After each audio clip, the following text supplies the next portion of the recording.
Abençoada manhã de sexta-feira. Vocês estão ouvindo ruídos, né? Eu já não me importo mais com os ruídos. Muitas vezes eu gravo até de madrugada, ou então de manhã, logo cedo, como eu estou fazendo agora. Eu não vou mais assim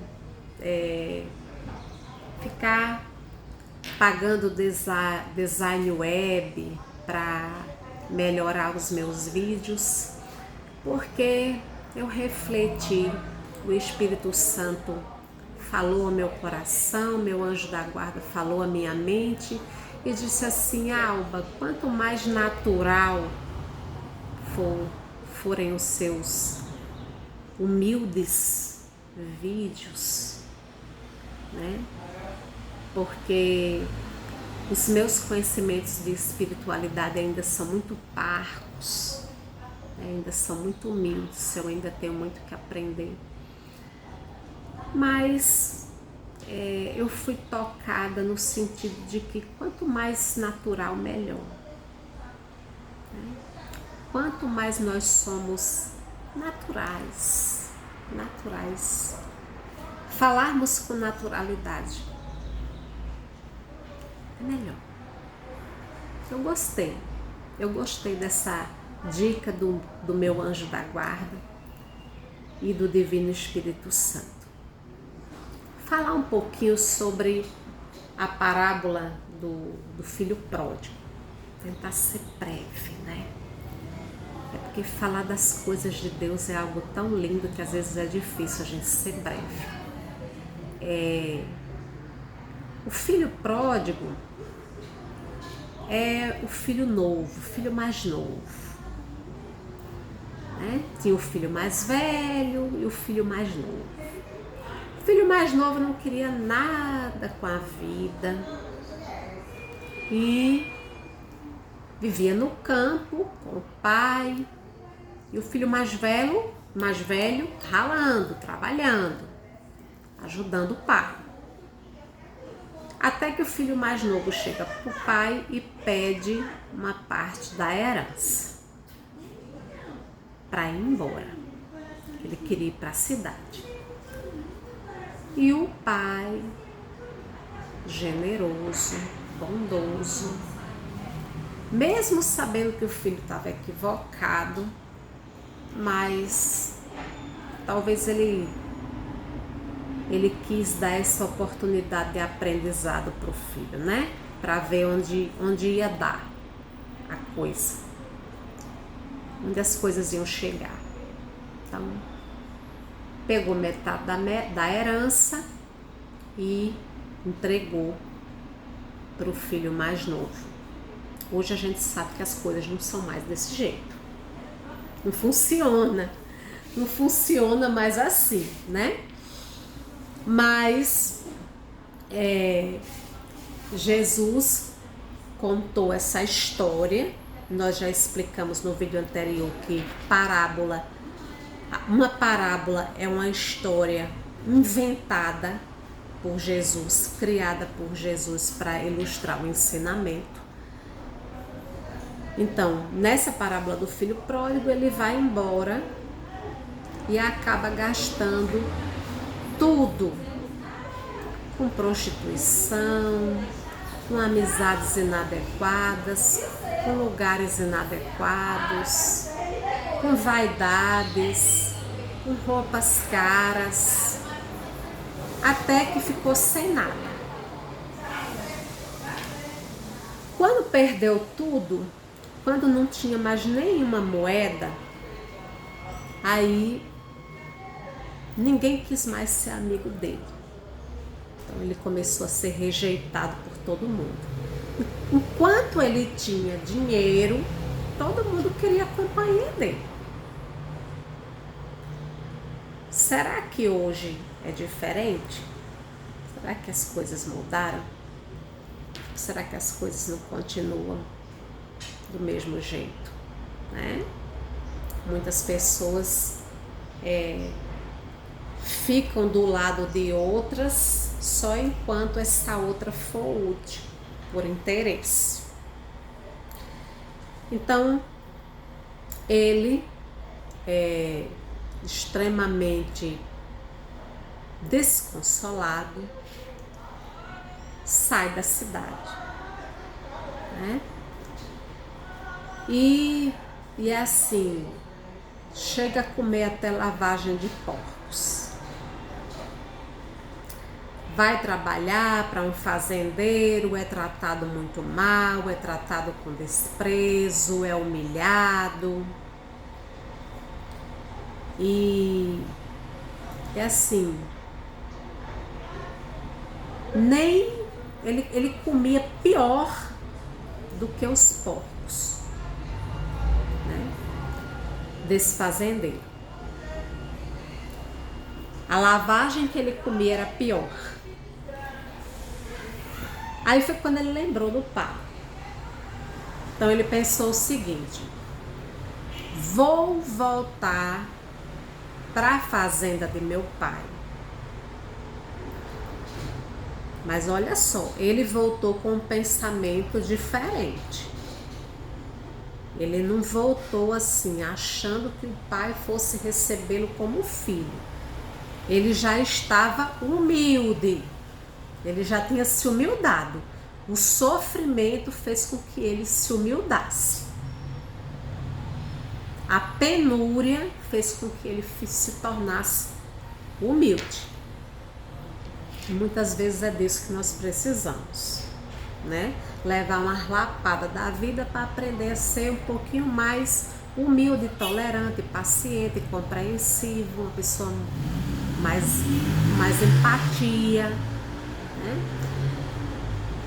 Então, ele vai na intenção de pedir ao pai para ser um dos seus servos, um dos empregados do pai, um dos funcionários do pai. Então ele chega à fazenda. O pai está sentado. Quando o pai o avista lá de longe, o pai levanta e sai correndo ao encontro do filho. É assim que a Bíblia, que o Evangelho nos conta, que Jesus nos conta nessa parada. E o pai levanta aquele filho que estava caído, ajoelhado aos seus pés. O pai lhe dá um abraço. O pai não quer saber se ele está sujo, se ele está com mau odor. O pai pediu para os seus funcionários preparar uma festa para aquele filho que tinha voltado. O pai ficou tão feliz que ele mandou sacrificar o seu melhor carneiro, né? Para ser assado naquela noite, né? E a festa, para que a festa fosse dada, regada com vinho, né? Com muito vinho e com a carne do carneiro. E o filho não esperava aquilo, não esperava aquela atitude do pai, né? E o filho mais velho ficou contrariado, questionou, né? Como é que pode? Você nunca... Eu sempre estive contigo e o senhor nunca deu uma festinha para mim. E para ele, que gastou metade do que nós tínhamos, né? Ele volta sem nada e o senhor manda fazer uma festa para ele e o acolhe dessa forma. E a resposta do pai foi a seguinte: eu amo essa resposta. O pai disse assim: esse era o meu filho que estava perdido e voltou. Você estava comigo o tempo inteiro. E eu sempre reconheci o seu trabalho, sempre reconheci o seu amor. Eu estou fazendo isso por ele, para que ele se melhore, para que ele se erga, porque ele também é meu filho e ele estava perdido. E agora que ele voltou, nós vamos fazer o possível para ele ficar aqui novamente. Então, foi mais ou menos isso. Eu estou colocando assim com as minhas palavras, não está igual ao texto sagrado, eu estou colocando assim com as minhas palavras para se tornar de melhor entendimento, né? A resposta do pai ao filho mais velho, para que o filho mais velho entendesse aquilo ali. Que o filho mais novo, que tinha voltado, que estava perdido, ele precisava de todo aquele aconchego, de toda aquela recepção calorosa para não ir embora de novo, para se fortalecer, para se sentir acolhido e não querer mais ir embora.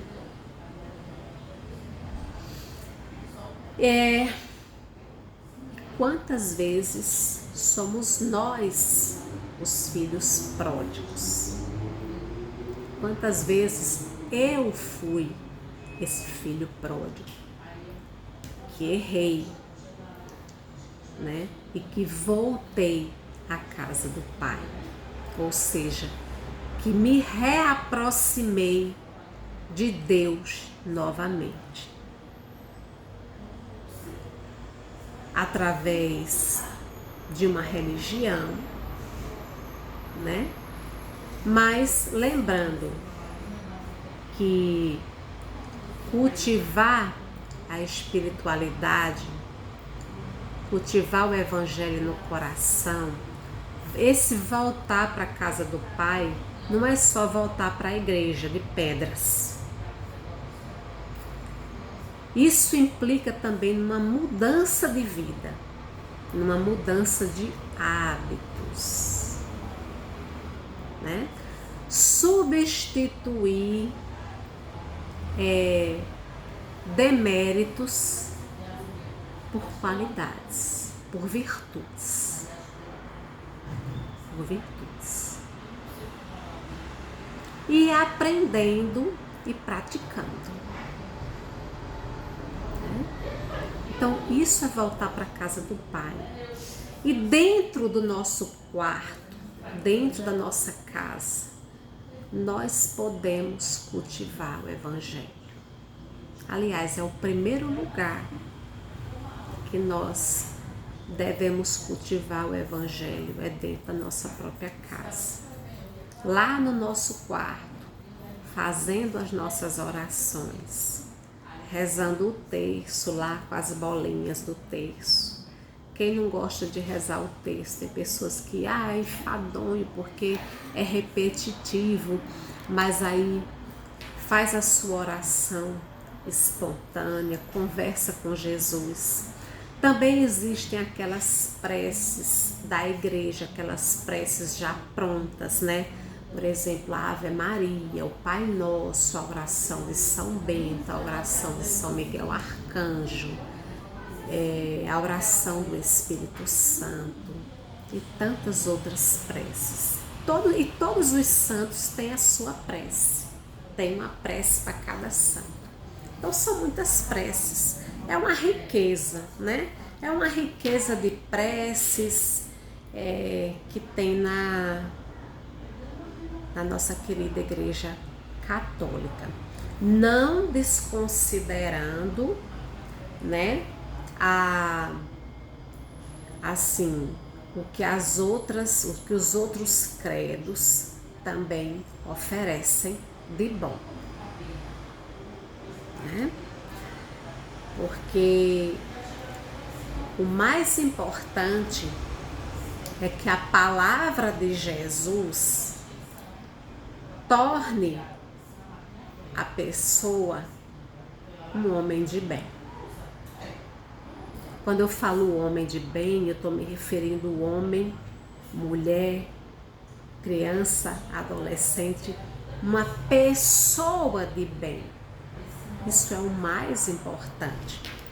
Porque tem muitas pessoas que frequentam a igreja, o templo de pedras, mas por uma questão social. Muitas vezes para aparecer, para mostrar a roupa bonitinha, a roupa nova que comprou, né? E é aquilo que Jesus fala, sepulcros caiados.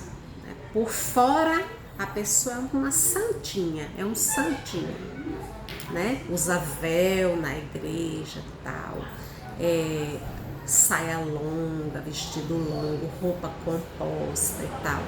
Mas por dentro tá cheia de podridão.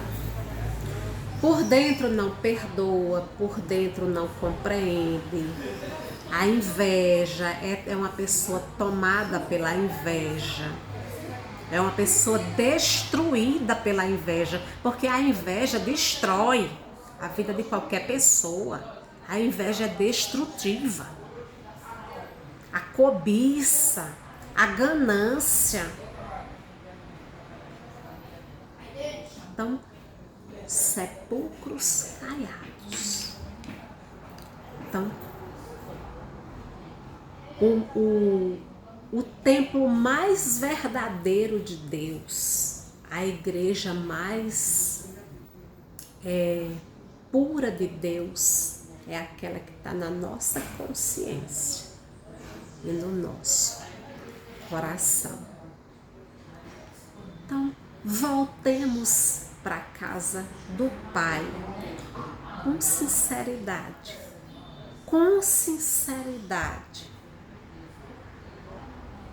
e que nós possamos dar frutos, que nós possamos ir ao encontro da dor do outro, do sofrimento do outro. Isso é dar frutos.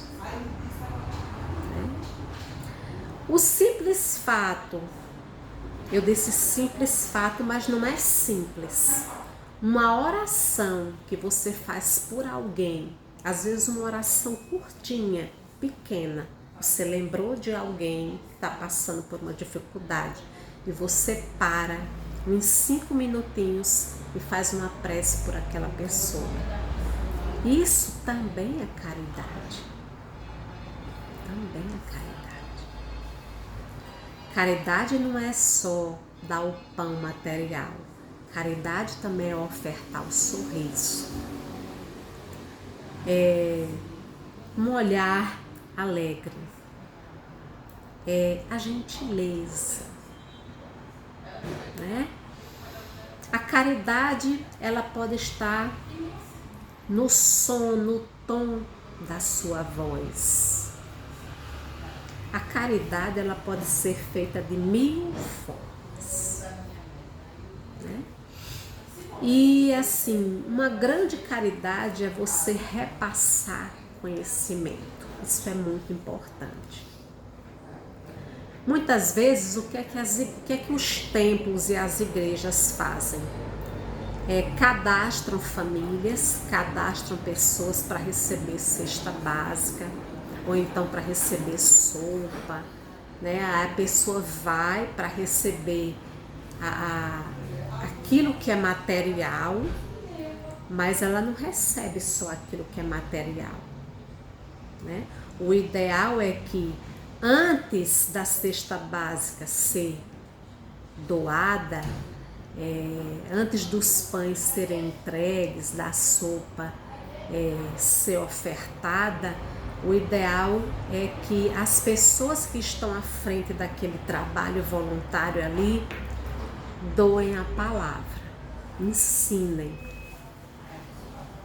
o Evangelho, ensinem Jesus, preguem. E, na verdade, o material, a sopa, a feirinha, né? É só o peixe, né? É aquele peixinho é o chamariz que chama aquelas pessoas. Aquelas pessoas vão em busca do material, mas indo em busca do material, elas também recebem o espiritual. Isso é que é o mais importante. Então, vamos meditar, né, sobre essas questões. Eu pensei em fazer um vídeo curto, mas o vídeo acabou se prolongando para 20 minutos. Eu sei que nem todo mundo tem paciência de assistir, mas assim, como eu falei da questão da naturalidade, né, de ser natural, eu deixei fluir. Então deixe fluir. Deixe a sua vida fluir. Vamos deixar a nossa vida fluir, mas fluir com Jesus.